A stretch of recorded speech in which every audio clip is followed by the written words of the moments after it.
Hey, Coach Carrie here, guys. Let's talk about how we're going to gain muscle and decrease body fat. Now, the key here is go get your in-body done. Go get your body fat analysis. Get with your coach, whoever is your accountability coach, and let's get some assessment done first.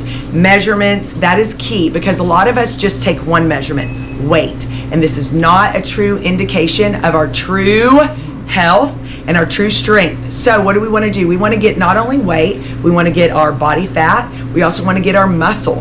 And these tools like an in-body is also going to show your visceral fat, the fat that sits around the organ and tissues of the body. Another crucial component to your wellness. Last, measurements. Sometimes we don't see a change on the scale, but our clothes start to feel different. And if we don't get those measurements, we don't believe it because the scale hasn't changed. So don't be fooled.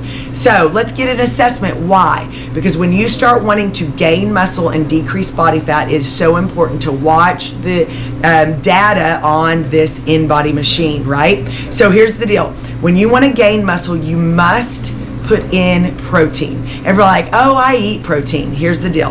I'm a true example of how this could get skewed. You think you're eating enough, and until you weigh and measure your protein, you may not getting the amount that your body needs. 0.8 up to 1. Some for you athletes, you bigger people, you stronger people, you might need more. So up to 1.2 even grams of protein per pound of body weight. So start with 0.8 because I don't want anybody to freak out. So what is 0.8 times your body weight protein, or 1 gram of protein per pound of body weight? Okay, so for me, I weigh about 140 right now. I need to eat 140 minimum grams of protein a day. And if I am wanting to really add that muscle and see results faster, guess what? I'm actually going to do 1.1 pound or grams of protein per pound. So let me tell you this. If you're not weighing it or using your hand for sure as part of that measurement, but I absolutely say you've got to get a digital scale and weigh that protein. Start there. Now, fat, that's the next one.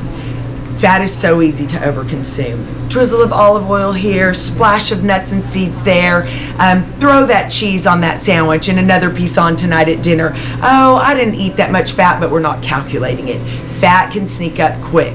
It is dense. You get a little something like, or 3 almonds for a block of fat.